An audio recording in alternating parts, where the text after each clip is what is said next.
Hello students. आज इस video में हम लोग चैप्टर 12 नेमराज सुंडा बुक से यानी कि एग्रीकल्चरल स्टैटिस्टिक्स पढ़ेंगे। तो इसमें सबसे पहले बताया गया है कि फादर ऑफ वाइटल स्टैटिस्टिक्स किन्हें बोला गया है, कैप्टन जॉन ग्रांट। उसके बाद है purpose of randomisation in field experiment is to control variance. Variance क्या होता है? जब कोई हम सैंपल कलेक्ट करते हैं या कोई एक्सपेरिमेंट करते हैं तो उसमें जो अलग अलग चेंजेस आते हैं वो वेरिएंस कहलाता है। और फिर हम रैंडमाइजेशन यानी कि रैंडमली सब जगह से सैंपल कलेक्ट करेंगे। तो रैंडमली सेलेक्ट करने का पर्पस क्या है? वेरिएबिलिटी को क्या करना, कंट्रोल करना। हम जितना चाहे उतना वेरिएबल लेंगे, अलग जगह से लेंगे ज्यादा वेरिएबिलिटी मिलेगा या फिर कम मिलेगा, वो हमारे कंट्रोल में आएगा। तो यही ये जो लाइन है ये कहना चाह रहा है। उसके बाद है unitless measure of dispersion is CV. CV यानी कोफिशिएंट ऑफ वेरिएशन, यानी कि डिस्पर्शन का यानी कि जो मेजर होता है डिस्पर्जन, वो कोफिशिएंट ऑफ वेरिएशन कहलाता है। और वो है, उसका फॉर्मूला है standard deviation divided by mean into 100। उसके बाद है क्रिटिकल डिफरेंस सीडी। इसका फॉर्मूला होता है 2 MSE divided by R into 1। ये ये जो फॉर्मूला है ये आपने पढ़ा होगा यूजी में। ये बस उसका रिवीजन है, कुछ पॉइंट वाइज दिया हुआ है। उसके बाद expression of degrees of freedom in RBT. RBT यानी रैंडमाइज ब्लॉक डिजाइन। उसका जो डिग्री ऑफ फ्रीडम है उसको कैसे एक्सप्रेस करेंगे, 9 n-1 into r-1। Range of probability lies between 0 to 1। उसके बाद है minimum degree of freedom for error in ANOVA. ANOVA यानी एनालिसिस ऑफ वेरिएंस, यानी कि उसमें जो degree of freedom of error है तो उसका जो मिनिमम चांसेस कितना होता है, 12। उसके बाद है t test is applicable. T test हम लोग कब लगाएंगे, जब नंबर ऑफ ट्रीटमेंट 2 हो यानी सबसे कम हो। उसके बाद है goodness of test is used for distribution of. Goodness of test ये एक तरह का उसका फीचर्स है, उसका एप्लीकेशन है। यानी कि काय स्क्वायर टेस्ट कब यूज होता है, जब हमको गुडनेस ऑफ टेस्ट चेक करना होता है। First step of summarising the data is classification. अगर हमको कोई भी डाटा को समराइज करना है तो उसको क्लासिफाई करना पड़ेगा। Probability of impossible event is always zero. जो चांसेस है कि कभी होगा ही नहीं, तो उसका प्रोबेबिलिटी कितना होगा, 0 के बराबर होगा। To find the average height of plant we should use, कौन सा डिस्पर्शन यूनिट यूज करना होगा, अरिथमेटिक मीन। उसके बाद है सैंपल साइज अगर बहुत छोटा हो तो स्टैंडर्ड डेविएशन अननोन होता है। मतलब उसका अगर स्टैंडर्ड डेविएशन हमको मालूम नहीं है और सैंपल का साइज बहुत छोटा है तो हम क्या यूज करेंगे, टी टेस्ट। अभी जस्ट पहले वाले पेज में बताया गया था कि 2 ट्रीटमेंट अगर रहे, इतना कम रहे तो भी हम टी टेस्ट लगा सकते हैं। और for testing the significance of correlation coefficient, ये भी टी टेस्ट से ही पता चलता है। फिर है Latin square design is suitable for comparing. Latin square design यानी कि एलएसडी, ये कैसे कंपेयर किया जाता है, 5 to 12 ट्रीटमेंट। अगर 5 ट्रीटमेंट हो या उससे ज्यादा, 12 टोटल 12 ट्रीटमेंट हो, वहां तक हम एलएसडी का यूज करते हैं, लैटिन स्क्वायर डिजाइन। उसके बाद the regression coefficient lies between -1 से +1, ये इसका लिमिट है, रेंज है जहाँ पे ये लाई करता है। और हाँ, जितने भी रेंजेस अभी आएंगे यहाँ पे या फिर आगे के पेजेस में, आपको बिल्कुल याद कर लेना है, रेंज हमेशा पूछता है। In the field experiment the commonly use design इन, सबसे ज्यादा पॉपुलर और सबसे ज्यादा यूज किया जाने वाला आरबीटिक डिजाइन है, यानी कि रैंडमली ब्लॉक डिजाइन। उसके बाद है the correlation coefficient lies between. अभी रिग्रेशन कोफिशिएंट कहाँ था, -1 से +1। कोरिलेशन कोफिशिएंट का भी सेम टू सेम है, -1 से +1। Student T test was discovered by, कौन से साइंटिस्ट के द्वारा डिस्कवर हुआ था, डब्ल्यू एस कोसेट के द्वारा। उसके बाद है the value of chi square test always lie. Chi square test का रेंज क्या है, 0 to 1। उसके बाद है most commonly used measure of central tendency is arithmetic mean, ये सबसे ज्यादा यूज होता है। उसके बाद measure of dispersion which is considered as best, जो सबसे बढ़िया मेजर ऑफ डिस्पर्सन है वो है स्टैंडर्ड डेविएशन। उसके बाद है कौन सा है जो एब्सोल्यूट नहीं है मेजर ऑफ डिस्पर्सन में से, कोफिशिएंट ऑफ वेरिएशन, क्योंकि ये पूरी तरह से डिपेंड करेगा स्टैंडर्ड डेविएशन में, और इनटू 100 भी है इसके फॉर्मूले में, तो ये लगभग परसेंटेज के फॉर्म में निकलता है, इसलिए ये एब्सोल्यूट मेजर नहीं है। तो वैल्यू ऑफ स्टैंडर्ड डेविएशन कहाँ से कहाँ तक इसका रेंज जाएगा, 0 to 1। उसके बाद है correlation is use to analysis of variable behaviour of. Correlation हम किसके बिहेवियर चेक करते हैं, कितने वेरिएबल्स का, तो 2 या उससे ज्यादा के लिए। आरबीडी हमेशा वाइड रेंज ऑफ ट्रीटमेंट्स के लिए, यानी 2 से लेके 24 ट्रीटमेंट्स तक हम इसका यूज आसानी से कर सकते हैं। If observed frequency is always equal to expected 1, then the value of static is 0। यानी कि जब ऑब्जर्व्ड फ्रीक्वेंसी लगभग एक्सपेक्टेड टू, मतलब ऑब्जर्व्ड फ्रीक्वेंसी का वैल्यू अगर 1 हो जाता है तो उसका वैल्यू, स्टैटिक वैल्यू कितना होगा, 0 होगा। To getting the higher precision हमको लार्ज सैंपल लेने होंगे, मतलब हम चाहते हैं कि मेरा रिजल्ट एकदम सटीक आए, तो हमको अपना रेप्लिकेशन, अपना जो सैंपल साइज है वो बढ़ा देना पड़ेगा। क्योंकि जैसे ही हम सैंपल साइज बढ़ाएंगे तो जब कैलकुलेट आप करिएगा तो आपको ये समझ में आएगा कि वो माइनस हो जाता है, घटते चला जाता है। जैसे जैसे सैंपल साइज बढ़ता है, प्रिसीजन बढ़ता है और एरर घटता है। और अगर आप बहुत छोटा सैंपल लेंगे, रेप्लिकेशन भी कम लेंगे, तो एरर के चांसेस बढ़ जाते हैं। उसके बाद है F test can be used for testing the significance of several differences. अगर आपको डिफरेंस पता करना है अलग अलग चीजों में तो एफ टेस्ट यूज करना होगा। The minimum sample size for using काया स्क्वायर टेस्ट इज 50। काया स्क्वायर टेस्ट का मैक्सिमम लिमिट कितना है, 50। उसके बाद find the average size of shoes. अगर आप मार्केट में गए और आपको एवरेज साइज ऑफ शूज पता करने हैं तो क्या लगाना होगा, मोड लगाना होगा। तो present the whole data by one by single value we used measure of central tendency। मतलब अगर आपको पूरे डाटा में से एक सिंगल वैल्यू आपको पता करना है तो आपको major of central tendency use करना होगा। उसी में कई सारी चीजें हैं, जैसे मीडियन, मोड, ये सब उसी में आते हैं। ड्यूरिंग द एक्सपेरिमेंटेशन कुछ लॉस्ट इंफॉर्मेशन है, और मतलब होता है ना कभी कभी डाटा लॉस हो जाता है, तो हम कौन सा डिजाइन यूज करेंगे, तो उसका नाम है मिसिंग प्लॉट टेक्निक। इसकी मदद से हम पता कर सकते हैं कि बीच में जो लॉस्ट इंफॉर्मेशन है उसके लॉस होने से हमको कोई खास फर्क नहीं पड़ेगा, फिर भी हम उसको कैलकुलेट कर पाएंगे। फिर to study effect two or more factor requiring different plot size. अगर आपके प्लॉट का साइज अलग अलग है फिर भी आपको कैलकुलेट करना है तो आप स्प्लिट प्लॉट डिजाइन का यूज करेंगे। In industries for quality control most important measure of dispersion क्या है, रेंज। उसके बाद है अगर वेरिएट वैल्यू निगेटिव है तो स्टैंडर्ड डेविएशन हमेशा पॉजिटिव होगा। ये अपोजिट होता है वेरिएट वैल्यू से, क्योंकि फॉर्मूला में हमेशा root under variance equal to standard deviation होता है, तो जब निगेटिव वैल्यू भी आप डालोगे तो आपको पॉजिटिव आउटकम मिलेगा। इसीलिए ये वाला जो बात है ये लिखा गया है। Under the assumption of analysis of variance parent population हमेशा नॉर्मल होना चाहिए। Analysis of variance technique is use for, variance techniques हम लोग क्यों यूज करते हैं, जब हमको दो या दो से ज्यादा पॉपुलेशन को कंट्रोल करना होता है, यानी कि उसमें क्या कंपेयर करना होता है। कंपेयर करने के बाद जब हम उसको एनालाइज करेंगे तो उसी को एनालिसिस ऑफ वेरिएंस को ही अनोवा बोलते हैं, अनोवा टेक्निक। फिर डिजाइन जिसमें रेप्लिकेशन नंबर लगभग बराबर है ट्रीटमेंट्स के, यानी जितना ट्रीटमेंट उतना रेप्लिकेशन, तो हम क्या यूज करेंगे, लैटिन स्क्वायर डिजाइन। स्क्वायर इसका नाम से आपको ऐसे याद रखना है क्योंकि स्क्वायर का चारों साइड इक्वल होता है ना, तो जितना रेप्लिकेशन है उतना ट्रीटमेंट है, ये दोनों इक्वल है यानी कि Latin square test design. For testing the independence of two attributes तो हम क्या यूज करेंगे, chi square test. Correlation of continuity 2 by 2 contingency table should be used when expected frequency of cell. अगर 2 by 2 कंटीजेंसी टेबल है तो हम उसमें frequency कितना रखेंगे, <5 कोरिलेशन निकालेंगे तो। उसके बाद है अगर दो वेरिएबल सेम डायरेक्शन में जा रहे हो तो उसका कोरिलेशन हमेशा पॉजिटिव होगा, और दो वेरिएबल अगर अपोजिट डायरेक्शन में मूव कर रहे हैं तो उसका कोरिलेशन क्या होगा, निगेटिव।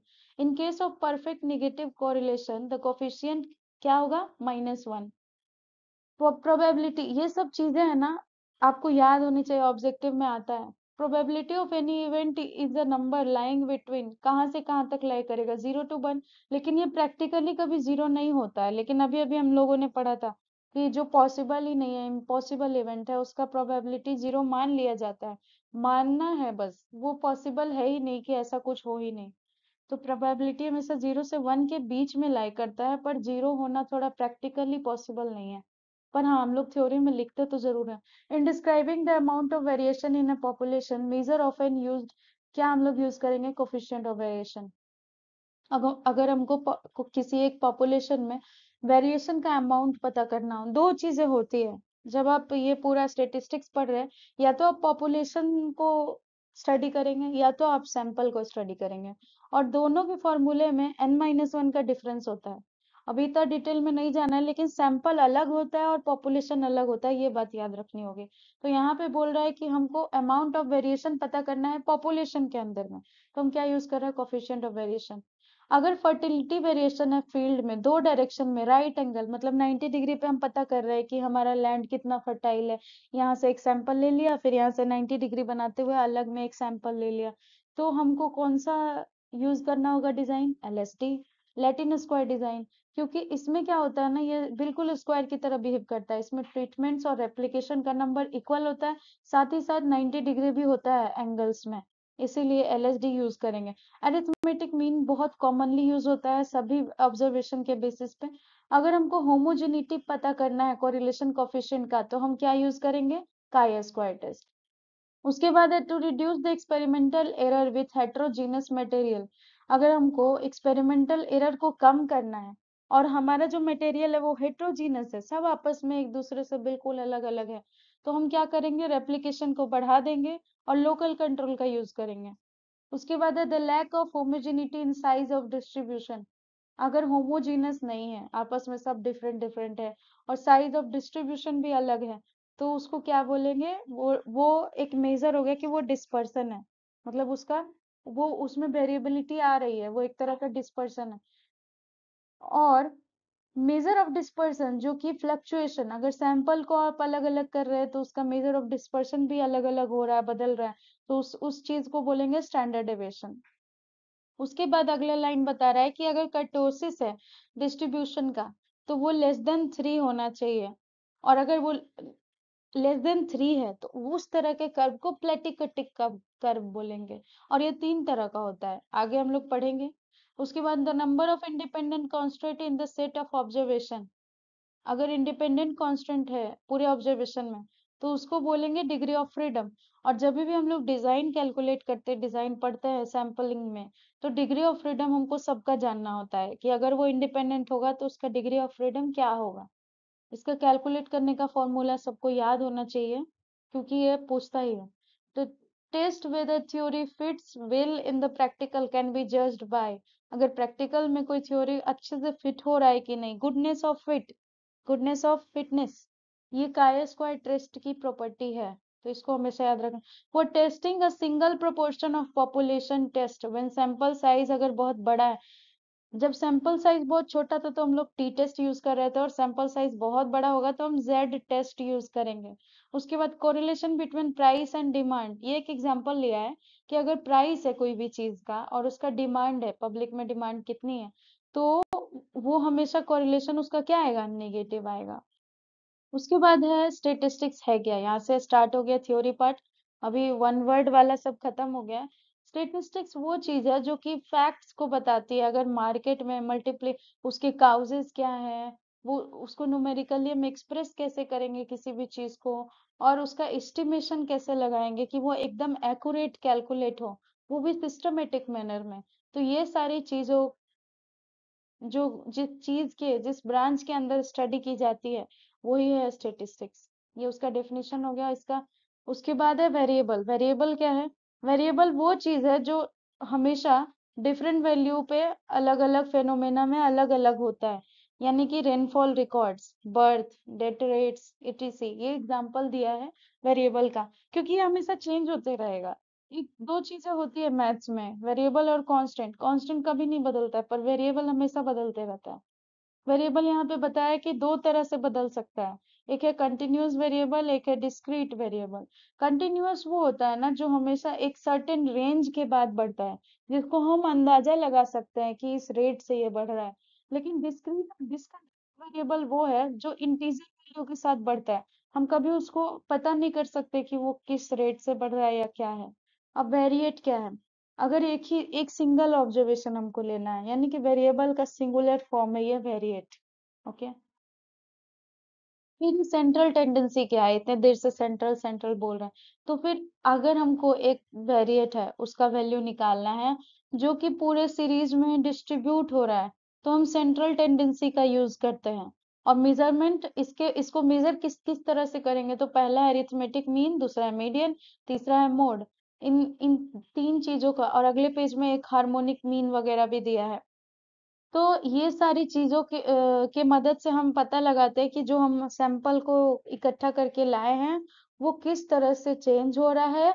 और मतलब एक चीज का, एक आदमी का इतना है, दूसरे आदमी का हाइट इतना है, तीसरे का इतना है, तो एवरेज यहाँ पे जितने आदमी हैं उसका हाइट लगभग मान सकते हैं कि इतना जाएगा। तो ये चीज जो हम अंदाजा लगाते हैं और कैलकुलेट करते हैं, जो अलग अलग वेरिएबल है, यही है सेंट्रल टेंडेंसी। और इसमें मीन यूज होता है, जैसे अभी जो मैंने हाइट का एग्जांपल लिया, ये अरिथमेटिक मीन के मदद से कैलकुलेट होगा। फिर मीडियन भी यूज होता है, कहीं कहीं पे मोड यूज होता है, जैसे अभी पिछले पेज में एग्जांपल था शूज का size, model size of shoes. और रेडीमेड गारमेंट्स, जैसे कंपनी कोई गारमेंट रिलीज करती है तो उनको पता होना चाहिए एवरेज लोगों का साइज क्या है, तो वो मोड यूज करेगी कि इस साइज के लोगों ज्यादा है तो फिर ये साइज का रिलीज करेगी। तो ये तीनों चीजें हैं। उसके बाद है हार्मोनिक मीन। हार्मोनिक मीन ये जस्ट उल्टा होता है अरिथमेटिक मीन का, यानी कि 1/अरिथमेट, अगर आपको कैलकुलेट करके 15 आया है मीन, तो आप अगर 1/15 लिखते हैं तो वो हार्मोनिक मीन हो जाएगा। ये रेसिप्रोकल होता है। ये generally average speed, distance, rate, ये सब सारी चीजें जो फिजिक्स की चीजें है वो हार्मोनिक मीन की मदद से कैलकुलेट होता है। ये empirical relationship between mean, mode, median के दोनों तीनों के बीच में क्या है डिफरेंसेस। यहाँ पे अगर सिमेट्रिकल डिस्ट्रीब्यूशन है तो मीन, मोड और मीडियन इक्वल होगा। और अगर स्क्यूड है यानी कि एसिमेट्रिकल है, कोई पता आता नहीं है कि किस रेट से बढ़ रहा है, क्या बढ़ रहा है, तो जब हम मीन को मोड में से घटा देंगे तो वो इक्वल होगा 3 × मीन माइनस मीडियन के इक्वल होगा। ये एक तरह का रिलेशन है, मीन और मोड, मीन, मोड, मीडियन तीनों के बीच का ये रिलेशन है। अगर एसिमेट्रिकल डिस्ट्रीब्यूशन हो और आपको मीन का और मोड का वैल्यू पता हो पहले से, तो आप मीडियन का वैल्यू निकाल सकते हैं इस पूरे फॉर्मूले में पुट करके, क्योंकि mean minus mode is equal to 3 × mean minus median. अब अगला टॉपिक है measures of dispersion. Central tendency आप लोग समझ गए, क्योंकि वो चेंजेस जो आ रहा है पूरे पॉपुलेशन में उसको अलग अलग मेजरमेंट रखा गया है, mean, median, mode, harmonic mean, इन चारों के मदद से हम जो कैलकुलेट करते हैं वो सब सेंट्रल टेंडेंसी था।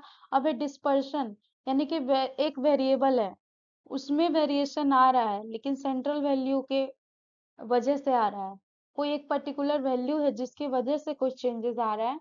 मेजर्स ऑफ डिस्पर्शन हमको लगाने पड़ेंगे तब हमको पता चलेगा उसका आंसर। तो यहाँ पे पहला है रेंज। तो अगर ये सिंपलेस्ट है, ये सबसे सिंपल है, हमेशा लार्ज में से स्मॉल को घटा दो, जो आएगा वही इसका रेंज है कि यहाँ से यहाँ तक वो वेरी करेगा। ठीक है, क्योंकि सेंट्रल टेंडेंसी में हम लोग ऐसा नहीं कर रहे थे, वहां पे कोई रेंज नहीं था कि यहाँ से यहाँ तक वेरिएशन होगा, वहां पे कुछ भी हो सकता है, हमको बस कैलकुलेट कर लेना है एवरेज या फिर एक पर्टिकुलर चीज एक पॉपुलेशन का।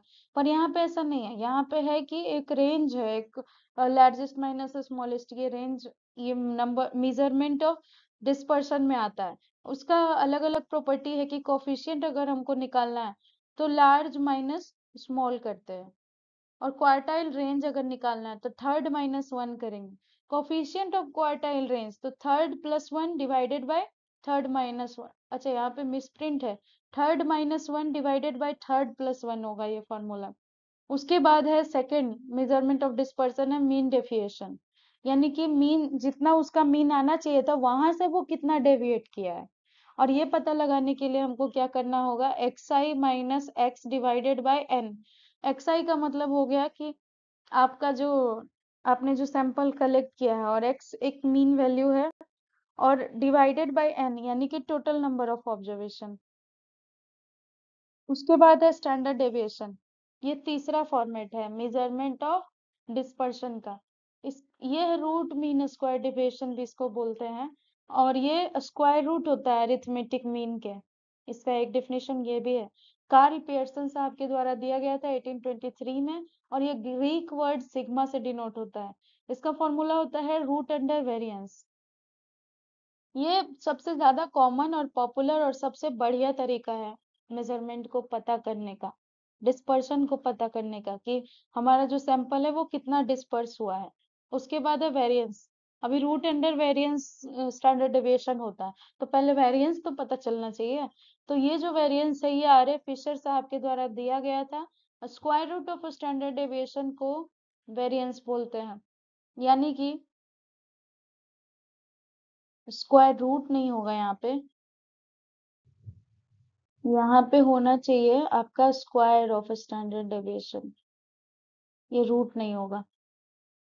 ठीक है, ये बात आपको याद रखना होगा कि जो स्टैंडर्ड डेविएशन है वो रूट अंडर वेरिएंस है, तो इसका जस्ट अब उल्टा सही होना चाहिए। तो वेरिएंस अगर निकालना है तो हमको स्टैंडर्ड डेविएशन का क्या करना होगा, स्क्वायर करना होगा।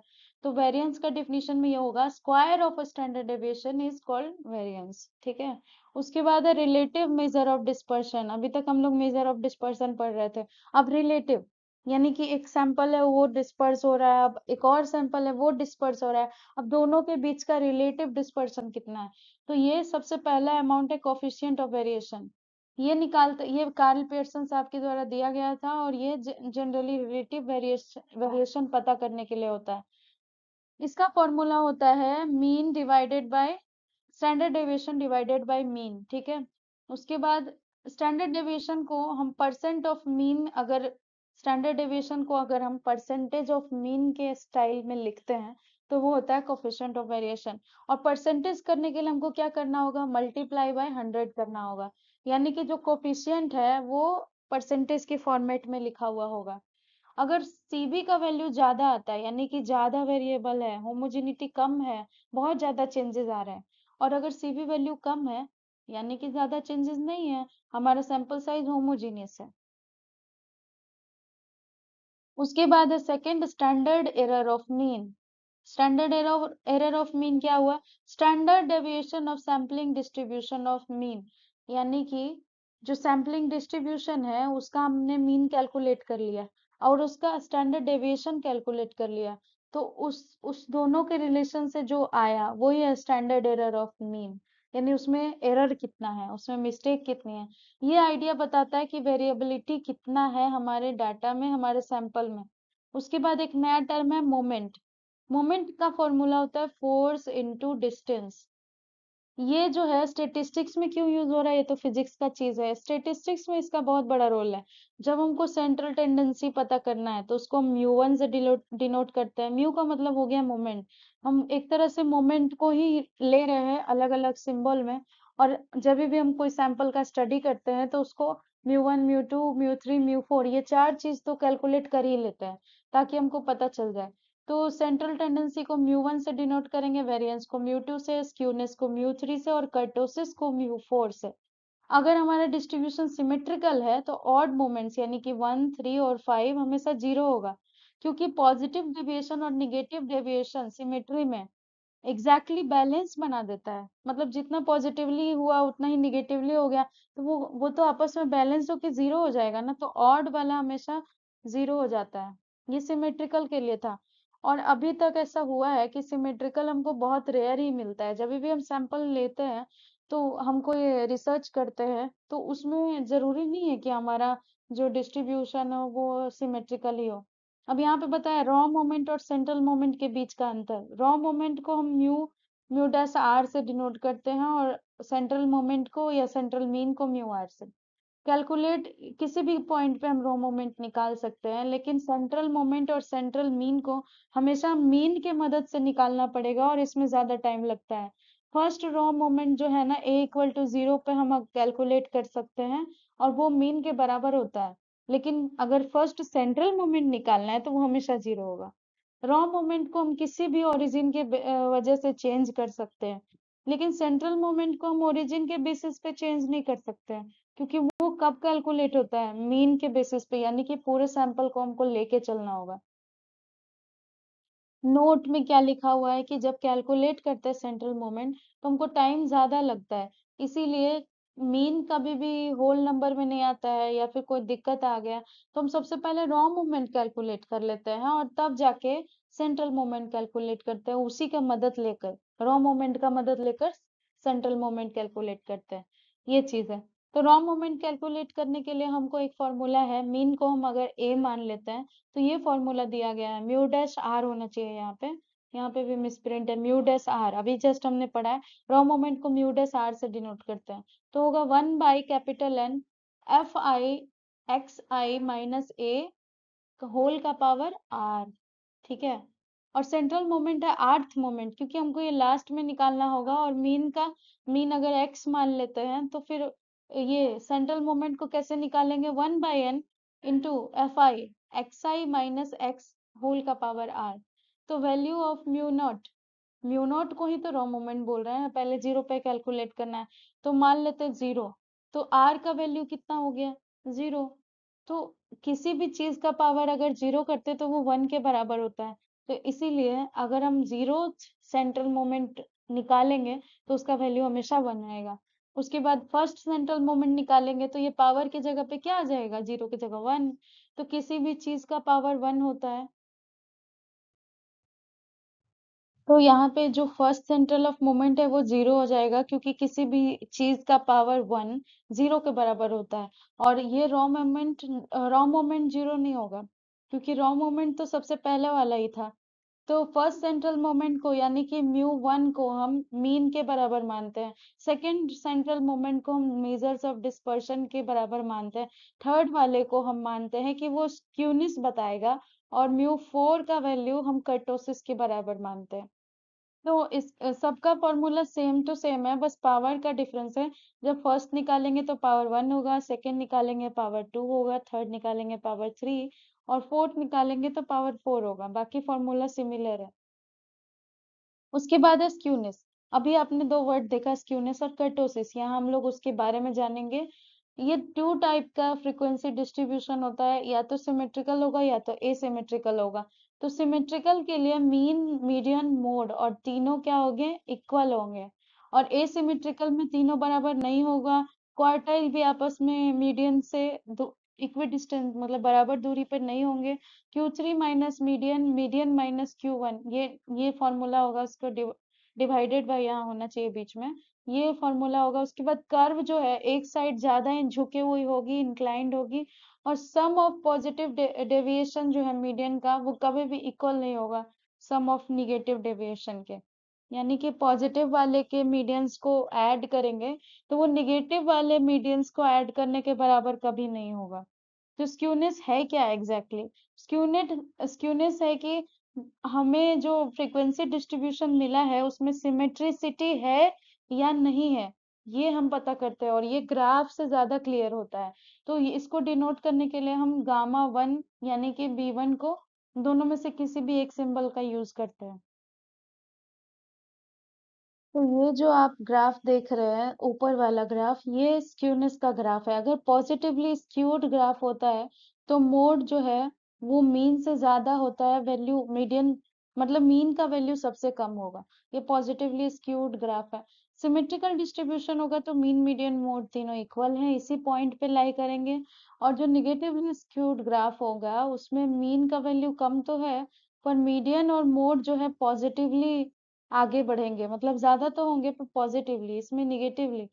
यानी कि जो पॉजिटिवली स्क्यूड ग्राफ है उसमें राइट साइड में टेल बनेगा, यानी कि डिक्रीजिंग होगा, और जो निगेटिवली स्क्यूड है उसमें राइट साइड में पॉजिटिवली आगे बढ़ेगा, यानी कि जो टेल है, पूंछ है, वो लेफ्ट में होगा।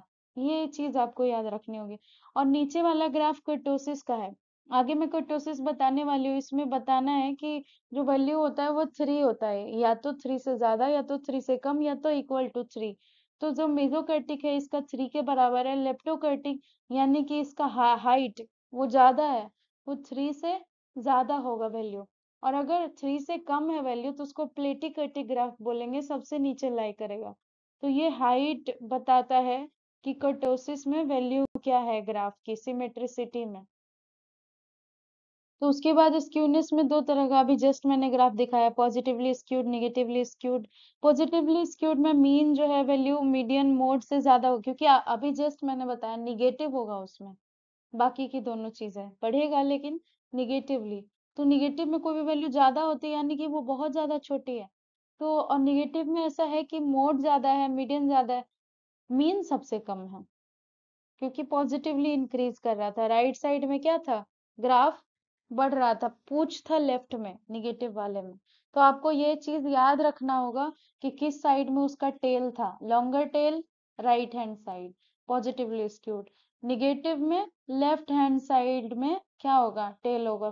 तो ये चीज, ये दोनों चीज आपको याद रखना है।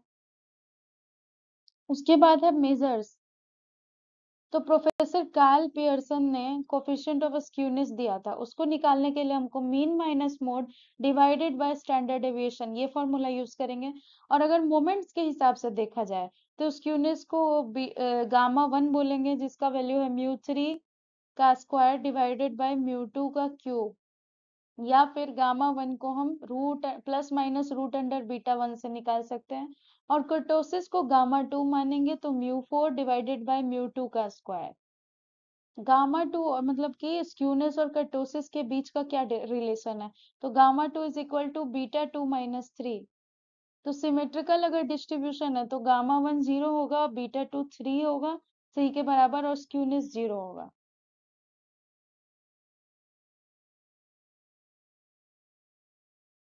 उसके बाद है कर्टोसिस। कर्टोसिस वही अभी जस्ट मैंने बताया ना, ग्राफ फ्लैट है कि पीक है उसमें, ये चीज पता करता है चलता है कर्टोसिस से, जिसको गामा टू या बीटा से डिनोट करते हैं। ये तीन तरह का होता है, लेप्टोकर्टिक, मेसोकर्टिक, प्लेटिकर्टिक। लेप्टोकर्टिक को नैरो पीक बोलेंगे, यानी कि वो लगभग बहुत ऊंचा है, पीक है उसमें बहुत ज्यादा, तो ये थ्री से ज्यादा होता है वैल्यू बीटा की। मेसोकर्टिक में थ्री के बराबर होगा। और प्लेटोकर्टिक यानी कि फ्लैट, उसमें कोई पीक है ही नहीं, तो थ्री से कम होगा वैल्यू। डिस्ट्रीब्यूशन इसका थ्योरेटिकली टू टाइप्स है, डिस्क्रीट या कंटिन्यूअस। डिस्क्रीट वाले में इंटीजर वैल्यू होगा 0 1 2 3, इसका एग्जांपल है binomial distribution, Poisson distribution. Continuous distribution में पॉसिबल वैल्यू एक रेंज में लाई करेगा, इसका एग्जांपल है नॉर्मल डिस्ट्रीब्यूशन। ये तीनों डिस्ट्रीब्यूशन आगे वाले पेजेस में हमको पढ़नी है। यहाँ स्टार्ट हो गया। पहला है बाइनोमियल डिस्ट्रीब्यूशन, ये जेम्स बर्नौली साहब के द्वारा 1700 एडी में दिया गया था। बर्नौली ट्रायल, ये एक ऐसा ट्रायल है जिसमें सिर्फ दो आउटकम ही आते हैं, या तो सक्सेस होगा या तो फेल्यूर होगा, जिसको पी और क्यू से डिनोट करते हैं। तो पी और क्यू हमेशा इक्वल टू वन होता है, ये थ्योरी में इन्होंने कहा था। तो बाइनोमियल डिस्ट्रीब्यूशन का डिफिनीशन क्या है, एक रैंडम वेरिएबल है, अगर उसको बाइनोमियल डिस्ट्रीब्यूशन हम लोग कह रहे हैं, तो हमको ये मानना पड़ेगा कि जो नॉन निगेटिव वैल्यू है और उसका प्रोबेबिलिटी का मास फंक्शन है, वो इस वाले इक्वेशन के द्वारा दिया जाएगा। जैसे कि इसकी इक्वेशन है पी एक्स का function is equal to N by X into P का पावर एक्स क्यू का पावर एन माइनस एक्स। और जहाँ पे एक्स का वैल्यू 0 1 2 3 2n तक लाई करेगा, और ये n का मतलब हुआ नंबर ऑफ ट्रायल। तो x का मतलब हो गया success of N trial, p का मतलब प्रोबेबिलिटी ऑफ सक्सेस, q का मतलब प्रोबेबिलिटी ऑफ फेल्योर, जिसको 1 माइनस पी बोलेंगे इस वाले इक्वेशन के मदद से। क्योंकि p का अगर वैल्यू निकालिएगा, p plus Q equal to one है, तो q को इस साइड ले जाएंगे तो 1 माइनस क्यू हो जाएगा, तो p, तो q का वैल्यू हो गया 1 माइनस पी। ये एक तरह का प्रोबेबिलिटी ऑफ फेल्योर है। और p plus Q is equal to one, Bernoulli's trial की हेल्प से, तो हमको ये सारी चीजें अगर पुट कर देंगे तो जो इक्वेशन मिलेगा वो हमें बाइनोमियल डिस्ट्रीब्यूशन का इक्वेशन मिलेगा। उसके बाद है प्रॉपर्टीज।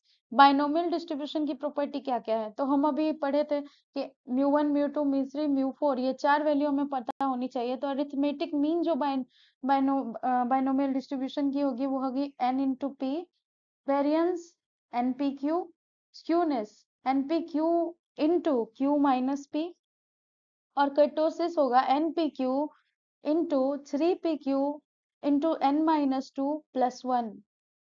और ये जो वैल्यू है इसको अगर आप मल्टीप्लाई करके निकालेंगे तो एक इंटीजर आएगा, उसमें पुट करने के बाद आपको आसानी से सॉल्व हो जाएगा। ये सिंपलेस्ट फॉर्म में कॉमन लेने के बाद ऐसा लिखा गया है, तो ये टफ नहीं है, इसको रिमेम्बर कर लेना है। स्टैंडर्ड डेविएशन का कैसे निकलेगा, root under N P Q, ठीक है, क्योंकि ये वेरिएंस के रूट के बराबर होता है, वेरिएंस हमारा एनपीक्यू है, तो स्टैंडर्ड डेविएशन जस्ट उसको रूट अंडर कर देंगे। और अगर बर्नौलीज ये सॉरी बाइनोमियल डिस्ट्रीब्यूशन है तो हमेशा मीन क्या होगा, वेरिएंस से ज्यादा होगा, ये चीज याद रखना, ये इंपॉर्टेंट है। अब शुरू होता है पॉइजन डिस्ट्रीब्यूशन, ये डिस्कवर किया गया था एस डी पॉइजन के द्वारा। इसका डेफिनेशन है कि अगर बाइनोमियल डिस्ट्रीब्यूशन है तो उसमें अगर n का वैल्यू इनफाइनाइट तक चला जाए, टेंड्स टू इनफाइनाइट, और p टेंड्स टू 0 हो जाए, तो np का वैल्यू m के बराबर हो जाएगा, और उसी डिस्ट्रीब्यूशन को हम पॉइजन बोलने लगेंगे। मतलब उसी में कोई एक बढ़िया सा केस लगा दिया गया जिसमें कि n का वैल्यू टेंड्स टू इंफिनिटी है, p का वैल्यू टेंड्स टू 0 है, और np का वैल्यू m के बराबर है। तो वो जो इक्वेशन मिलेगा वो इक्वेशन पॉइजन डिस्ट्रीब्यूशन का इक्वेशन होगा। और इसमें हम हमेशा निगेटिव वैल्यूज को रखते हैं, उसमें क्या था, नॉन निगेटिव वैल्यू था। तो ये प्रोबेबिलिटी मास फंक्शन यहाँ पे दिखाया गया है, p function of x is equal to lambda का पावर x इंटू ई का power minus lambda divided by factor x, जहाँ पे लैम्डा है पैरामीटर ऑफ पॉइजन डिस्ट्रीब्यूशन, उसमें np था, क्या था, पैरामीटर ऑफ बाइनोमियल डिस्ट्रीब्यूशन, यहाँ पे लैम्डा का यूज किया गया, और लैम्डा हमेशा ग्रेटर देन 0 होगा, x का मतलब हुआ नंबर ऑफ सक्सेस, और e हमेशा, ये तो e का वैल्यू तो कांस्टेंट होता है ना, e का वैल्यू होगा 2.718। एग्जाम्पल्स, पॉइजन डिस्ट्रीब्यूशन का एग्जाम्पल क्या है, अगर कोई डेथ से डिजीज से कोई किसी का डेथ हो गया है तो कितने नंबर ऑफ डेथ्स हुए, ये पॉइजन डिस्ट्रीब्यूशन से दिखाया जाएगा, क्योंकि एक तरह का निगेटिव वैल्यू है, लेकिन हमें कैलकुलेट तो करना है, हमेशा गलत चीज है, खराब चीज है, क्योंकि इसमें निगेटिव वैल्यू हमें रखनी है, तो वो इससे कैलकुलेट होगा। Defective material, wrong calls received in a month, ठीक है। अब है प्रॉपर्टीज ऑफ पॉइजन डिस्ट्रीब्यूशन, तो फिर से म्यू 1 म्यू 2 ये सब निकालना होगा, तो म्यू 1 लैम्डा के बराबर होगा और वो वेरिएंस के बराबर होगा, इसमें मीन और वेरिएंस इक्वल है, उसमें क्या था, मीन ज्यादा था, बड़ा था वेरिएंस से, इसमें मीन और वेरिएंस बराबर हो गए। अब वेरिएंस को ही तो म्यू 2 बोलते हैं, यानी कि म्यू 1 म्यू 2 इक्वल है, म्यू 3 भी, ये तीनों आपस में बराबर है, म्यू 3 का भी वैल्यू लैम्डा है, सिर्फ म्यू 4 का वैल्यू थोड़ा डिफरेंट है, जिसका वैल्यू है 3 लैम्डा स्क्वायर प्लस लैम्डा, यानी कि अगर 3 लैम्डा को कॉमन ले लेते हैं तो वैल्यू होगा 3 लैम्डा प्लस 1। पॉइजन डिस्ट्रीब्यूशन जो है, theory of games, waiting time, problems business का, मतलब सारी निगेटिव चीजें कंट्रोल करने के लिए इसको यूज करेंगे, मतलब पता लगाने के लिए। पॉइजन डिस्ट्रीब्यूशन नॉर्मल डिस्ट्रीब्यूशन कब बन जाएगा, जब लैम्डा का वैल्यू इंफिनिटी के बराबर हो जाएगा, तो वो नॉर्मल डिस्ट्रीब्यूशन की तरह बिहेव करने लगेगा, ठीक है।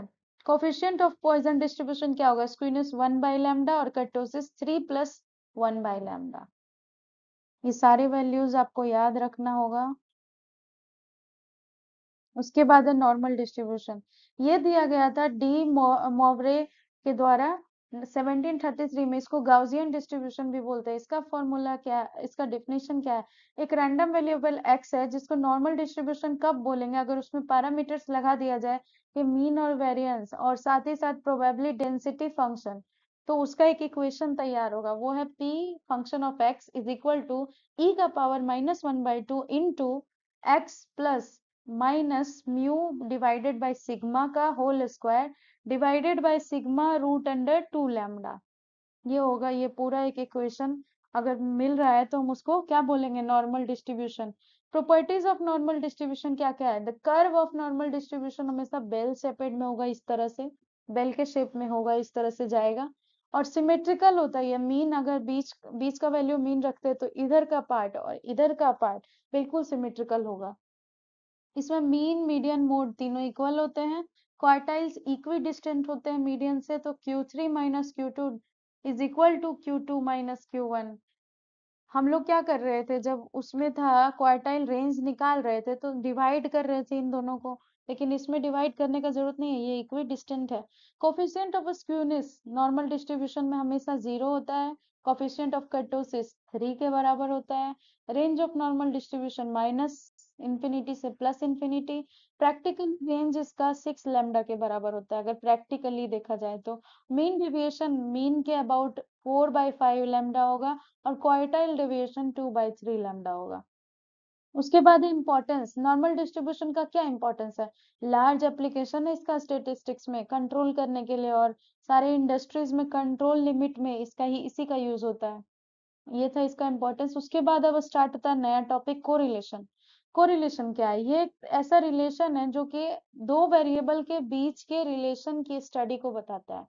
तो दो अलग अलग इंडिपेंडेंट वेरिएबल जिसका कोई लेना देना नहीं है, आपस में क्या होंगे, अनकोरिलेटेड होंगे, लेकिन अगर उनमें कुछ रिलेशन है तो वो हमें किससे पता चलेगा? कोरिलेशन कोफिशिएंट की मदद से, जिसको कोरिलेशन इंडेक्स भी बोलते हैं।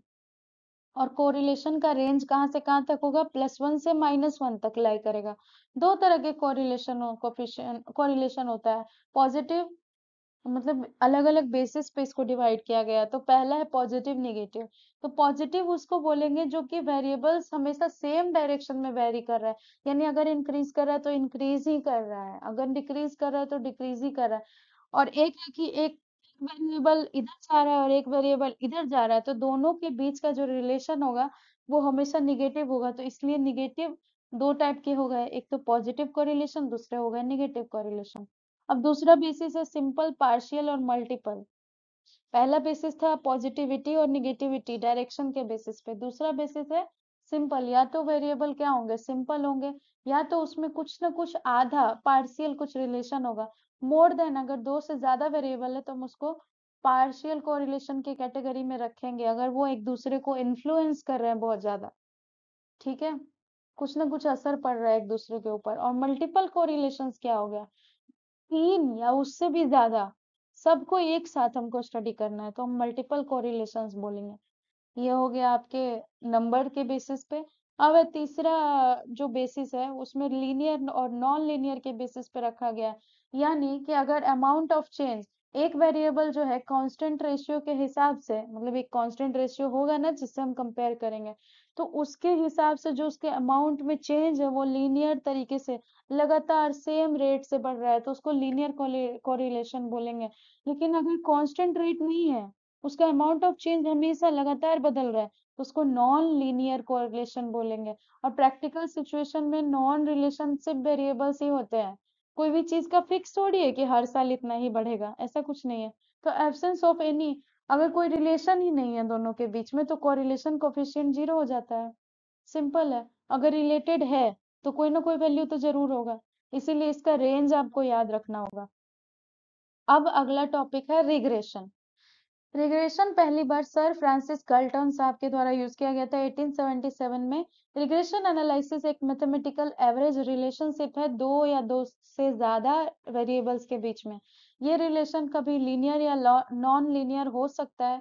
ओरिजिनल लाइन ऑफ रिग्रेशन, अगर आप ग्राफ बनाए तो जिन्होंने मैथ्स पढ़ी है उनको पता होगा इसका ग्राफ कैसा बनेगा, पर नहीं पढ़ा कोई बात नहीं, बस आपको ये रिलेशन इक्वेशन याद रखना होगा कि अगर ग्राफ हम बनाते हैं तो original line of regression y is equal to A plus B X के फॉर्मेट पे होगा, यानी कि स्ट्रेट लाइन कर्व है।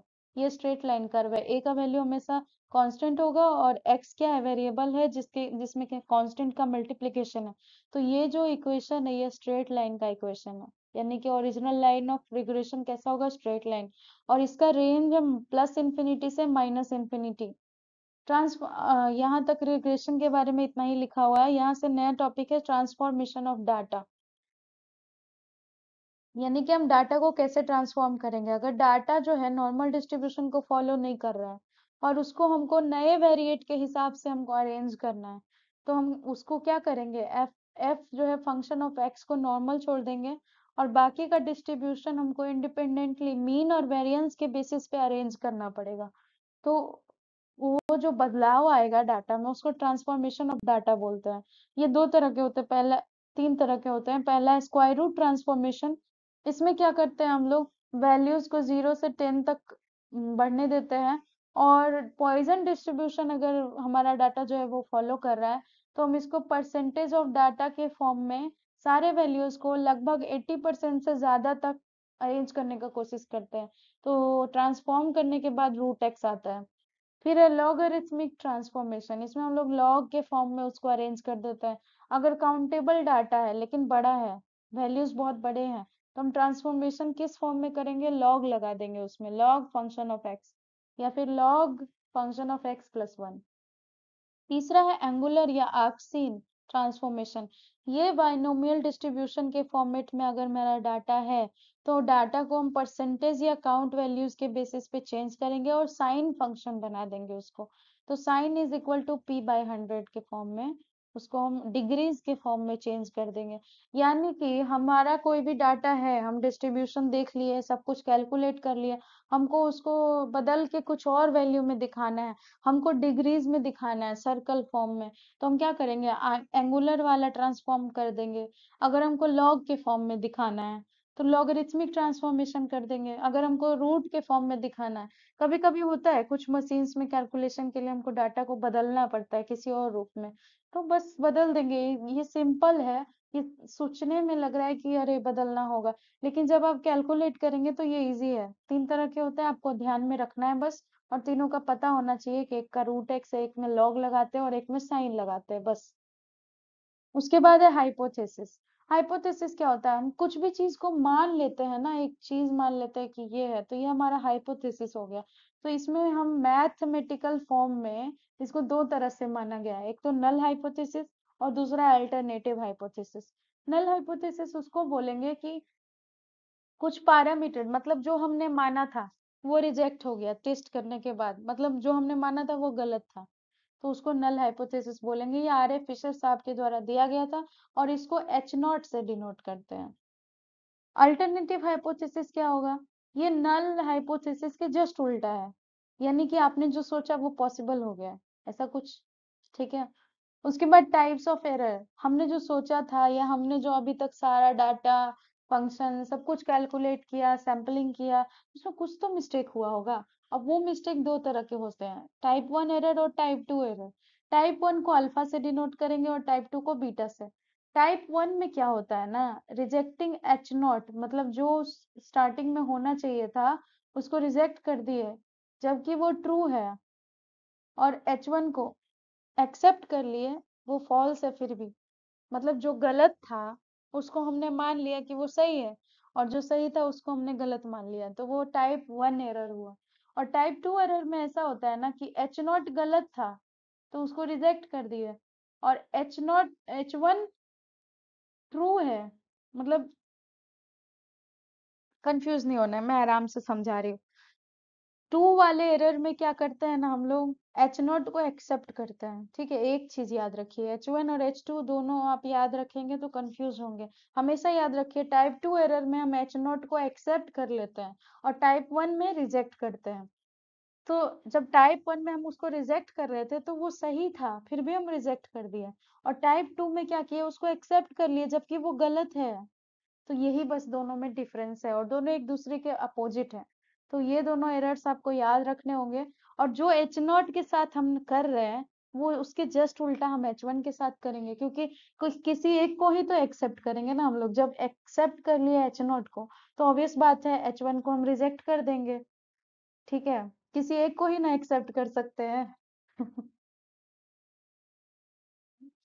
अब लेवल ऑफ सिग्निफिकेंस क्या है, तो maximum probability of committing type 1 error is level of significance, यानी कि चांसेस रहते हैं कि आप टाइप 1 एरर ज्यादा कमिट करेंगे, चांसेस है, तो वो चांसेस जो है वही है लेवल ऑफ सिग्निफिकेंस, आप किस लेवल तक उसको कर रहे हैं उस एरर को। तो जनरली जब हम फील्ड एक्सपेरिमेंट करते हैं तो मान के चलते हैं कि 5% हमारे से गलती हुई होगी, और जब नॉर्मली कभी कभी 1% भी उसको यूज किया जाता है। अब आ गया आपका degree of freedom. Degree of freedom हुआ टोटल नंबर ऑफ आइटम्स, यानी कि जो आप सैंपलिंग कर रहे हैं उसमें कितना उसको चांसेस है, जितना आइटम रहेगा उतना ही उसमें चेंजेस आएगा। मतलब मेरे पास 10 बिस्किट है तो 10 में चेंज आएगा ना, जरूरी थोड़ी है कि 9 ही में चेंज आए या 10 में चेंज आए, मतलब 12 में चेंज तो आ ही नहीं सकता, हमारे पास 10 बिस्किट है तो इसलिए ये टोटल नंबर ऑफ आइटम्स के बराबर होता है, और उसमें से लीनियर कांस्टेंट को कभी कभी घटाना पड़ता है, कभी कभी मैक्सिमम चांसेस में, और अलग अलग डिजाइन में डिग्री ऑफ फ्रीडम अलग अलग होता है, तो आपको ये याद रखना पड़ेगा। ये इतना सिंपल नहीं है जो बिस्किट वाला मैंने एग्जांपल दिया, तो ये फॉर्मूला से कैलकुलेट करते हैं। तो T D F is equal to N minus total number of constants, यानी जितनी रुकावटें आ रही है उसको टोटल में से हम घटा लेंगे, अब जो बचा वही हमारा डिग्री ऑफ फ्रीडम है, क्योंकि रुकावट जिसमें आएगा वो तो बदल नहीं पाएगा, तो जो बच गया वो इसी में बदलाव आएगा। तो सिंपल तरीका यही है, इसी के बेसिस पे बाकी और फॉर्मूले डिराइव होंगे। तो डिग्री ऑफ फ्रीडम क्या हो गया, इक्वल टू एन माइनस के। ठीक है। अब टेस्ट ऑफ सिग्निफिकेंस, अभी तक हम लोग पढ़ रहे थे जेड टेस्ट यूज करेंगे, काय स्क्वायर टेस्ट, यूज करेंगे।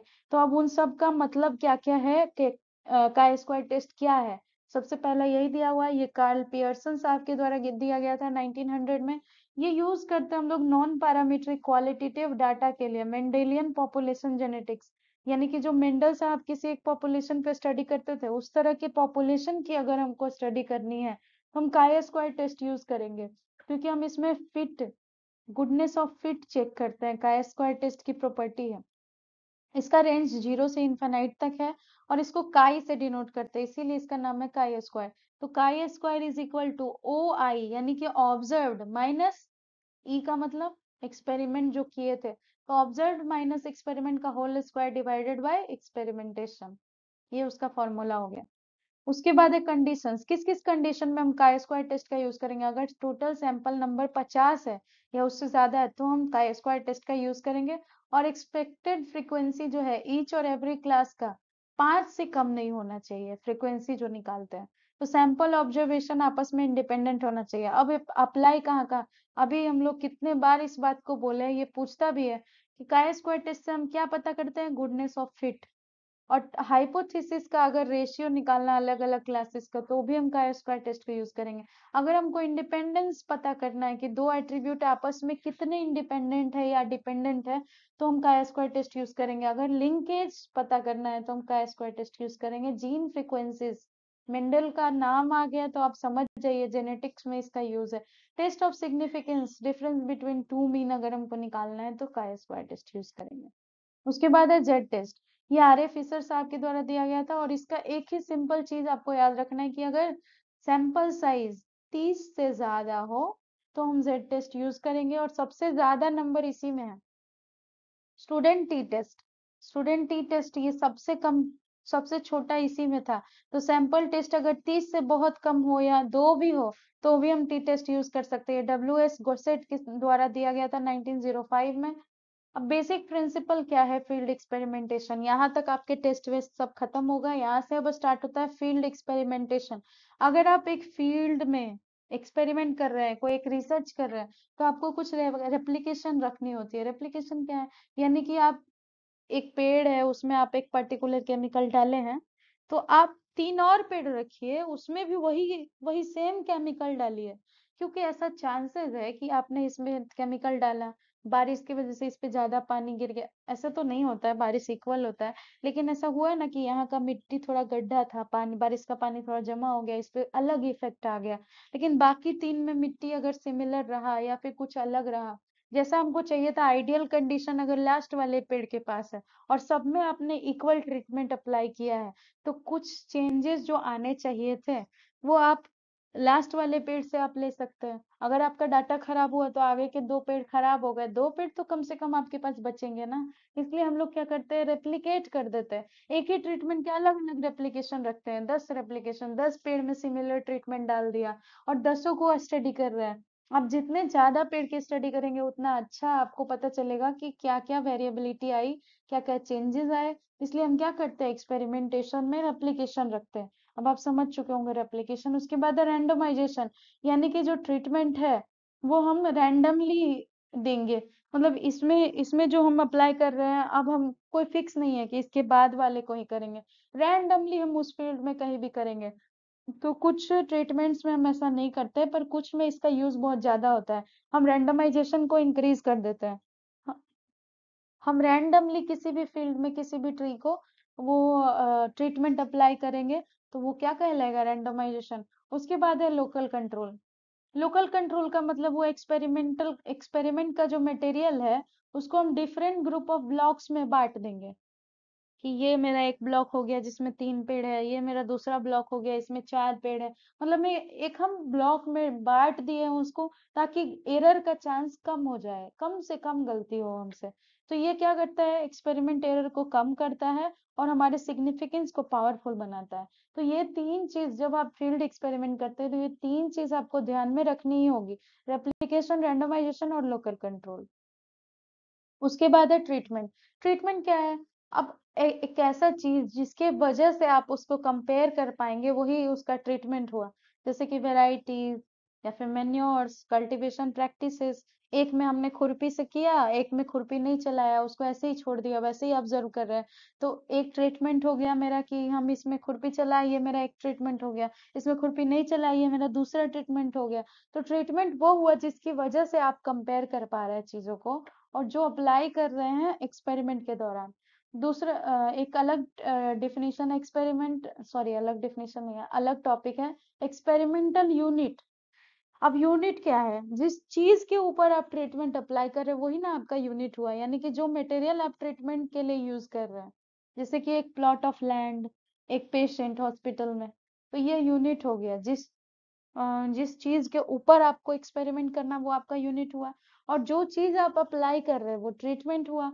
और इस सब करने के बीच में जो आपसे गलती हो रही है वो एक्सपेरिमेंटल एरर हुआ, यानी कि डेटा में जो वेरिएशन आ रहा है, जो कि अनकंट्रोल फैक्टर है, जिसपे आपका कोई वश नहीं चल सकता है।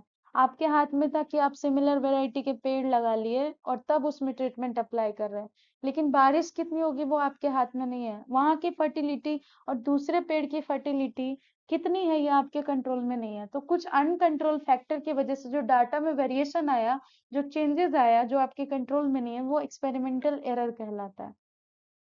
उसके बाद है अनोवा। अनोवा क्या है? एनालिसिस ऑफ वेरिएंस, ये इसका फुल फॉर्म है, और ये आर ए फिशर साहब के द्वारा दिया गया था। स्टेटिस्टिकल टेक्निक है ये कि हम कैसे टोटल वेरिएशन को कंपोनेंट वेरिएशन में एफ टेस्ट लगाने के बाद उसको कैलकुलेट करते हैं, उसका एनालिसिस करते हैं, उसमें कितना वेरिएशन आया। यही है अनोवा। उसके बाद एक्सपेरिमेंटल डिजाइन क्या क्या, आप डिजाइन में सब आ जाएगा, CRD, LSD, Latin square design जो हम पढ़ रहे थे ना वन वर्ड वाले में। फिर है रैंडोमाइज ब्लॉक डिजाइन, आरबीडी। ये सारा डिजाइन मतलब हम एक एक्सपेरिमेंटल यूनिट जो है हमारा हमारा जो लैंड है या प्लॉट है या लैब है, हम उन सबको किसी न किसी तरीके से बांट देते हैं, किस तीन चीज को ध्यान में रखते हुए, रेप्लिकेशन, लोकल कंट्रोल और रैंडोमाइजेशन को ध्यान में रखते हुए हम एक डिजाइन तैयार करते हैं कि इस तरह से हम एक्सपेरिमेंट करेंगे। वही डिजाइन है एक्सपेरिमेंटल डिजाइन। इसमें पहला है सीआरडी, कंप्लीटली रैंडोमाइज डिजाइन। इसमें ये वन वे क्लासिफिकेशन है और इसमें कोई कंट्रोल या एलिमिनेशन हम नहीं रखते हैं। मतलब हमको कोई मतलब नहीं है कि हम इसको कंट्रोल करेंगे, क्योंकि ये रैंडमाइज्ड है। तो हम किसी भी एक पेड़ को उठा के हम उस पे ट्रीटमेंट डाल देंगे, हमको कोई पता नहीं है, मतलब कोई गेस नहीं कर सकता। इसमें एक्सपेरिमेंट मटेरियल लिमिटेड है और एक जैसा है, हम उसको चेंज नहीं करेंगे। जैसे कि एक एग्जांपल दिया है, सॉइल इन पॉट एक्सपेरिमेंट। तो सारे गमलों में हम सिमिलर ही तो मिट्टी डालेंगे ना, कोई चेंज नहीं करेंगे। तो जो हमारा एक्सपेरिमेंट मटेरियल है वो लिमिटेड होगा और होमोजेनस होगा, तब हम सीआरटी लगाएंगे। अगर हम लैब में कर रहे हैं तो फील्ड वाले में हम सीआरटी नहीं लगाएंगे, क्योंकि वहां की मिट्टी हमारे कंट्रोल में नहीं है। और ये maximum number of degree of freedom हमको मिलेगा इसमें एरर के लिए। और इसमें ट्रीटमेंट्स जो अदर डिजाइन से कंट्रोल होंगे, जब हम कंपेयर करेंगे तो सबसे ज्यादा डिग्री ऑफ फ्रीडम एरर का किस में मिलता है? सीआरडी में। उसके बाद लोकल कंट्रोल, इसमें सीआरडी में लोकल कंट्रोल हम यूज नहीं करेंगे, और एरर डिग्री ऑफ फ्रीडम का वैल्यू सीआरडी में होगा R/T-1, यानी कि रेप्लिकेशन और ट्रीटमेंट का जो सिंबल होगा वो उन दोनों को मल्टीप्लाई करके उसमें से 1 का घटाने के बाद जो मिलेगा वो है एरर डिग्री ऑफ फ्रीडम। उसके बाद है आरबीटी, रैंडोमाइज्ड ब्लॉक डिजाइन। ये टू वे क्लासिफिकेशन है और इसमें वन वे कंट्रोल है। उसमें नो वे कंट्रोल था ना, पर इसमें वन वे है जिसमें हम इसको कंट्रोल करेंगे। और ये फील्ड, अगर आप फील्ड एक्सपेरिमेंट कर रहे हैं तो आप इसको यूज करेंगे। और अगर हमको बीस ट्रीटमेंट है या फिर आपको इफिशियंसी पता करना है तो आप आरबीडी यूज करिए, ज्यादा सही रहेगा। तो इसमें क्या होता है, नंबर ऑफ ब्लॉक्स जो है ना वो इक्वल होंगे नंबर ऑफ रेप्लिकेशन के, यानी हर ट्रीटमेंट का रेप्लिकेशन फिक्स होगा। मतलब आप केमिकल 1 के लिए 4 रेप्लिकेशन रखें तो केमिकल 2 के लिए भी 4 ही रखना पड़ेगा रेप्लिकेशन। आपको रेप्लिकेशन चेंज नहीं कर सकते, रेप्लिकेशन फिक्स रखना पड़ेगा। और नंबर ऑफ प्लॉट जो है ईच ब्लॉक्स का वो नंबर ऑफ ट्रीटमेंट के बराबर होगा। मतलब अगर आप पूरे फील्ड को अब अगर आप ब्लॉक में बांटते हैं तो हर ब्लॉक में 3 पेड़ ही रखना पड़ेगा, आप अलग अलग पेड़ नहीं रख सकते। तो ये चीज है, और ये एक्यूरेट रिजल्ट देता है सीआरडी के कंपैरिजन में, क्योंकि इसमें होमोजेनियस ब्लॉक्स बना दिया ना हमने, सिमिलर है सब कुछ उसमें। और ये ज्यादा करके फील्ड में यूज होता है, वो वाला लैब में यूज हो रहा था। और ये डिजाइन का 3 बेसिक प्रिंसिपल्स रखते हैं। इसका एरर डिग्री ऑफ फ्रीडम कितना है, n-1 इंटू r-1। ठीक है, उसके बाद आता है एलएसडी। इसके बारे में तो हमने वन वर्ड में भी थोड़ा सा पढ़ा था। इसको 3 वे क्लासिफिकेशन बोलते हैं और 2 वे कंट्रोल बोलते हैं। इसको नंबर ऑफ रो और कॉलम इक्वल इक्वल रहेगा, मतलब 3 नहीं रख सकते हम, 4 रखना पड़ेगा। और इधर से भी 4 होना चाहिए, इधर से भी 4 होना चाहिए, अगर हम ब्लॉक में डिवाइड कर रहे हैं तो। और अगर नहीं भी कर रहे, 2 डायरेक्शन में हम इससे फर्टिलिटी आराम से निकाल सकते हैं, क्योंकि ये 3 वे क्लासिफिकेशन है ना, और 2 वे कंट्रोल है। तो मतलब ये 2 चीजों को एक साथ कैलकुलेट करवाएगा। इसमें टोटल नंबर ऑफ ट्रीटमेंट 5 से 8 ही रख सकते हैं, उससे ज्यादा नहीं। और इसमें मिनिमम डिग्री ऑफ फ्रीडम 12 तो होना ही चाहिए। मतलब अगर आप error of degree of freedom calculate कर रहे हैं और 12 के इक्वल आ रहा है, तो आप एलएसडी लगाइए। ठीक है, उसके बाद इसमें ट्रीटमेंट कभी भी 5 से कम नहीं होगा। और number of replication, number of treatment बराबर होने चाहिए। Number of row, number of treatments बराबर होने चाहिए। इसमें सब कुछ बराबर, इसका नाम ही स्क्वायर है। रैंडमाइजेशन जो है ट्रीटमेंट का, इस तरह से करेंगे कि हर एक रो में एक बार तो मतलब रैंडमली हम सेलेक्ट कर ही लेते हैं, इस तरह से उठाएंगे। जैसे कि ये एक रो है, पर अगर हम इधर से देखेंगे तो ये एक कॉलम है, तो ये वाला नंबर इस रो में भी आ रहा है और इस कॉलम में भी आ रहा है, तो ये वाला को हम एक बार ही सेलेक्ट करेंगे। इस तरह से हम उसको रैंडमली सारे ट्रीटमेंट को अलाउ करेंगे। तो जो डिजाइन है वो कौन होगा, एलएसडी। और इसमें एरर कितना है, n-1 इंटू n-2। अब है स्प्लिट प्लॉट डिजाइन।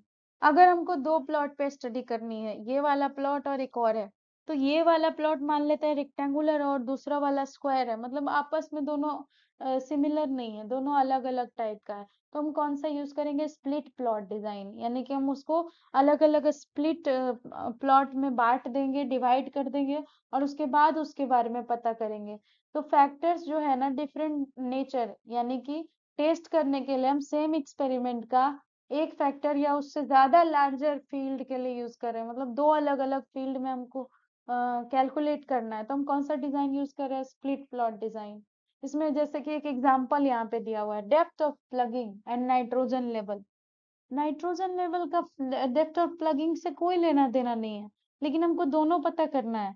अब डेट ऑफ सोइंग और वेराइटी, इन दोनों का भी कोई लेना देना नहीं है, पर हमको देखना है। तो ये सब हम स्प्लिट प्लॉट डिजाइन का यूज करेंगे जब 2 ट्रीटमेंट आपस से बिल्कुल अलग हो। इरिगेशन लेवल और वेराइटीज, इन दोनों का भी आपस में कोई लेना देना नहीं है, पर हमको कैलकुलेट तो करना है। दूसरा पॉइंट में बोला है कि all factors are not important, इसमें सारे फैक्टर्स को हमको ध्यान में नहीं रखने की जरूरत है। और एक फैक्टर जो है बड़ा डिफरेंस लाएगा अगले फैक्टर से, मतलब कि जो हम पहला सेकंड वाला फैक्टर कैलकुलेट कर रहे हैं, उससे बड़े सेकंड वाले जो फैक्टर है उसमें कोई लार्ज डिफरेंट नहीं, डिफरेंस आ जाएगा। ठीक है, जैसे कि लेना देना तो नहीं था, लेकिन जब अगर हम नाइट्रोजन अप्लाई करेंगे तो डेप्थ कितनी थी, इससे वो प्लांट कितना नाइट्रोजन एब्जॉर्ब कर रहा है, इस पे तो असर पड़ सकता है। तो अगर हम फैक्टर्स को कंपेयर करने बैठेंगे तो लार्ज इम्पैक्ट पड़ सकता है। तो स्प्लिट प्लॉट डिजाइन में ऐसा होता है। तो अगर हमको एक फैक्टर का पता करना है और हम उसको सब प्लॉट्स में डिवाइड कर दिए, छोटे छोटे प्लॉट्स बना दिए हैं ताकि हमको स्टडी में इजी हो, तो एक फैक्टर का ना एक फैक्टर जो है ना पहला वाला, मान लेते हैं मेरा दोस्त को देखना है नाइट्रोजन और हमको देखना है डेप्थ ऑफ प्लगिंग, तो हम दोनों को एक साथ स्टडी करनी है उसी सिमिलर वैरायटी पे, सिमिलर क्रॉप पे, तो हम उसको अलाउ तो करेंगे, लेकिन पता है फायदा किसका होगा, सेकेंड वाले का। क्योंकि जब हम कैलकुलेट करते हैं ना तो एरर कम हो जाता है, जितनी बार आप रेप्लिकेट करिएगा उतना एरर कम हो जाएगा। और जो पहले वाला आदमी है उसका रेप्लिकेशन उतना ज्यादा नहीं होगा, सेकंड वाले आदमी का ज्यादा होगा। तो जब आप डिवाइड करिएगा, कंपेयर करिएगा, कैलकुलेट करिएगा, तो पता चलेगा कि प्रेसिजन हायर होगा सब प्लॉट वाले का, फर्स्ट वाले का उतना प्रेसिजन नहीं होगा। तो उस हिसाब से आपको देख के डिवाइड करना होगा कि आपको उसको ज्यादा प्रिसीजन चाहिए कि हमको, तो उस हिसाब से आप प्लॉट डिवाइड कर सकते हैं। उसके बाद है एसआरपीडी, स्ट्रिप प्लॉट डिजाइन। इसमें क्या होता है ना कि दोनों फैक्टर्स को लार्ज एरिया चाहिए, जरूरी नहीं है तो उसमें क्या था ना कि एक फील्ड बड़ा है, एक फील्ड छोटा है। और हम जो ब्लॉक बना रहे थे ना, उसमें भी ऐसा कर रहे थे कि जो पहला फैक्टर जिसको चाहिए था उसको बड़ा रख रहे थे, और जिसको छोटा फैक्टर चाहिए था, तो जिसको छोटा फैक्टर चाहिए था वो उनको हमने छोटा प्लॉट दे दिया था। लेकिन स्ट्रिप प्लॉट में ऐसा नहीं होगा, दोनों को इक्वल और लार्ज हमको प्लॉट अलॉट करना पड़ेगा। और इसमें जब हम सब प्लॉट को स्ट्रिप्स में बांट देंगे, इसीलिए इसका नाम है स्ट्रिप प्लॉट डिजाइन। स्ट्रिप यानी पट्टी, धारी। इसमें कॉन्फिडेंस जो नंबर ऑफ एरर है वो इक्वल होगा नंबर ऑफ प्लॉट साइज के, यानी आप जितना प्लॉट का साइज रखिएगा उस हिसाब से सब में डिवाइड हो जाएगा, सब में इक्वली बट जाएगा। कॉन्फिडेंस लिमिट कितना है? The range of with in the true population means lies confidence limit. मतलब जिस एरिया में सबसे ज्यादा ट्रू पॉपुलेशन लाई कर रहा है, उस एरिया में ही उसको कॉन्फिडेंस लिमिट बोलते हैं। ये हम इसके लिए स्ट्रिप प्लॉट के लिए नहीं पढ़ रहे हैं, ये पर्टिकुलर अलग एक टॉपिक है। कॉन्फिडेंस लिमिट क्या है?